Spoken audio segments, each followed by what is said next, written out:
Bonjour. Alors, voilà, il est un peu tard ce soir et j'avais envie de. Je me suis pris de passion pour les chiffres parce que je suis en plein dans mes cours de statistique. Et étant donné les nouvelles des chiffres du coronavirus, je me suis dit, comme ces chiffres, figurez-vous, sont publics, vous pouvez les trouver d'ailleurs. Alors attendez, je vais essayer. Ici. Je me suis dit que comme ils étaient publics, c'est que ce n'était pas juste la prérogative des politiciens de faire des interprétations des chiffres. Donc je m'étais dit, comme j'aime bien les chiffres, que j'allais en faire aussi. Et j'ai repris les chiffres, je n'ai rien inventé, hein, je les ai tous repris d'ici. J'ai repris les chiffres de la semaine 41. Alors excusez-moi de l'analyse, c'est un petit peu glauque parce que c'est avec des vraies personnes. Et voilà, ma compassion va évidemment à toutes les familles des personnes qui ont perdu des proches dans cette crise. Et j'avais quand même envie de faire ce petit exercice, pas juste pour le plaisir de faire des statistiques et des probabilités, mais aussi pour donner peut-être une autre perspective et une autre interprétation qui est peut-être un petit peu moins détaillée que celle que je peux lire dans les médias. Donc, j'ai repris les chiffres de la semaine 41. J'ai lu qu'on a fait 275 009 tests. Le chiffre, le petit dièse ici pour les musiciens, ou le hashtag pour les jeunes, ça veut dire le nombre, donc le nombre de cas, donc le nombre de tests, le nombre de cas, 26 960, et le nombre de morts, 114. Alors de ça, j'ai fait des petits calculs très simples. J'ai calculé quel est le taux de cas positifs, toujours pour cette semaine 41. Et donc, j'ai pris le nombre de cas que j'ai divisé par le nombre de tests fois 100, j'obtiens 9,8%. Donc, en gros, pour 10% tests faits, il y en a 10 qui sont positifs. Donc, ça veut dire qu'il y en a 90 qui sont négatifs. On peut le voir dans ce sens-là aussi. Donc, il y a 90% des gens qui se sont fait tester cette semaine-là, qui n'ont pas le Covid, qui est d'ailleurs très bien. Ensuite, j'ai calculé le taux de mortalité, du coup, pour la semaine 41. De nouveau, aucun calcul très savant. J'ai pris le nombre de morts sur le nombre de cas. Donc, le nombre de cas étant les tests positifs. En fait, j'aurais plutôt dû dire ça. Le nombre de cas étant le nombre de tests positifs. Donc, sur le nombre de gens positifs, j'ai multiplié par 100, j'obtiens 0,422%. Donc, on peut le voir aussi que il y a 99,58% des gens qui ont été positifs au Covid qui ont survécu la semaine 41. C'est une autre manière de voir les choses. Alors, mais ça devient encore plus intéressant parce que ces chiffres qui sont très détaillés, de nouveau, je vous invite, je n'invente rien, j'ai été les trouver sur l'info coronavirus, je vous invite à aller les voir, c'est très intéressant. Et quand on passe, de nouveau, j'ai toujours une part de moi qui dit, mais bon, c'est un peu glauque parce que c'est des vraies personnes qui meurent. Et en même temps, je me dis que c'est important aussi, vu que nos politiciens utilisent ces chiffres pour prendre des mesures dont je me garderai bien de dire ce que j'en pense. Mais je me dis, c'est qu'ils les regardent aussi. Donc, moi, j'utilise mon droit de citoyen d'aller les regarder, les interpréter aussi. Donc, j'ai regardé le nombre de morts par groupe d'âge. Donc, 85+, c'est le groupe d'âge des gens qui ont plus de 85 ans. J'ai vu que cette semaine-là, il y avait 41 personnes. De nouveau, j'ai fait un petit calcul très, très simple. J'ai pris ce nombre de cas-là, sur le nombre de cas total, qui est 114, j'ai multiplié par 100, j'obtiens donc sur le nombre de morts de cette semaine 41, 46% sont des personnes qui ont plus de 85 ans. J'ai fait la même chose pour la catégorie 75-84, 65-75, 45-64, 24-44.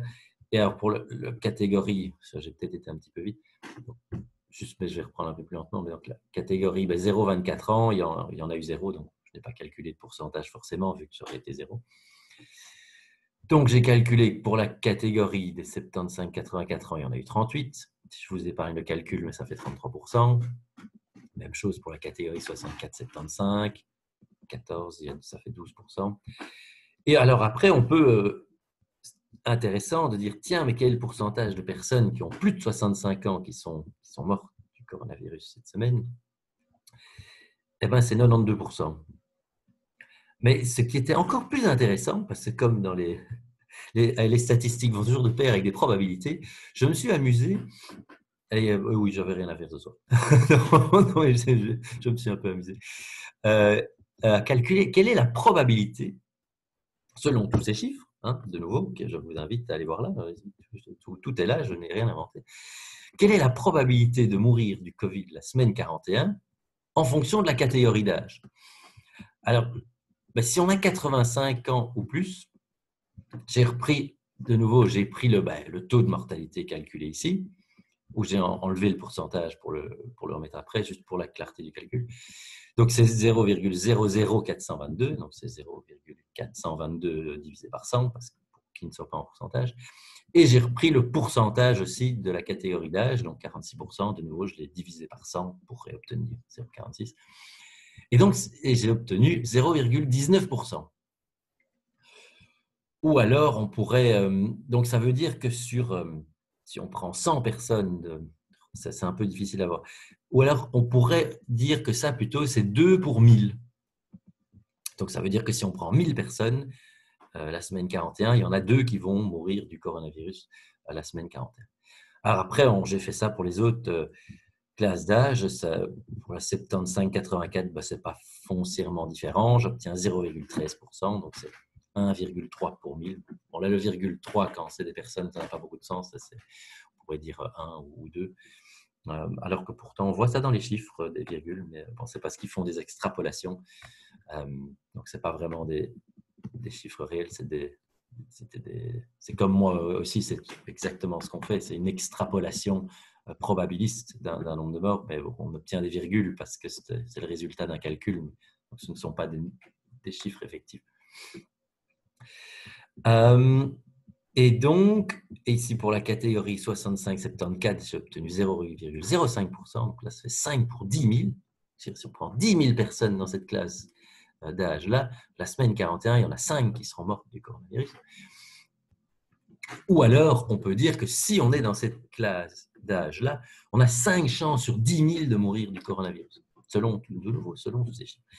Alors, si on est dans la catégorie d'âge 45-64 ans, ça diminue encore un petit peu, c'est 3 pour 10 000. Donc, on peut dire qu'on a 3 chances sur 10 000, ou alors si on prend un groupe de 10 000 personnes, là-dessus, il y aura 3 personnes qui seront mortes. En tout cas, la probabilité est qu'il y aura 3 personnes qui mourraient du coronavirus sur ce groupe-là. Alors, très intéressant, la classe des 25-44 ans, parce que c'est ma classe d'âge, donc je tairai évidemment mon âge, mais en tout cas, je suis dans cette classe-là. Donc, moi, si je calculais ma probabilité de mourir du Covid la semaine 41, j'aurais 3,4, de nouveau le virgule un peu, disons 4, parce que ça ne change quand même pas grand-chose, j'aurais 4 chances sur 100 000. Ou une autre manière de voir les choses, c'est de dire, tiens, si on prend un groupe de 100 000 personnes, la probabilité qu'il y en ait qui meurent, le nombre de personnes, selon le nombre de personnes qui vont mourir, si on extrapole, ce sera 4 personnes. Ça, c'est ce que dit la probabilité de mourir du Covid la semaine 41. Donc voilà, c'est une petite analyse de chiffres de nouveau. Comme on utilise ces chiffres pour prendre des décisions, je me suis dit que moi aussi, j'avais le droit de les interpréter. Alors, on peut dire pourquoi est-ce que je fais une vidéo pour raconter ça.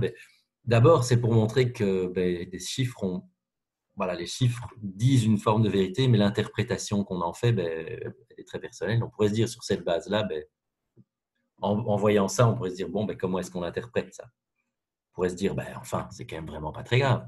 Ou on pourrait se dire, tiens, mais enfin, c'est vraiment catastrophique. Ça, c'est une interprétation. Les chiffres, c'est ça qu'ils disent. Après, l'interprétation qu'on en fait et les mesures qu'on en prend sont laissées à ceux qui effectivement, sont laissés à ceux qui prennent les décisions. Enfin, l'interprétation est personnelle et l'interprétation, c'est important de dire, les chiffres ne donnent pas une interprétation. C'est nous qui interprétons les chiffres. Les chiffres, ils sont les chiffres. Après, l'interprétation qu'on en fait est personnelle et c'est important de garder ça à l'esprit, que l'interprétation n'est pas une vérité, c'est justement une interprétation.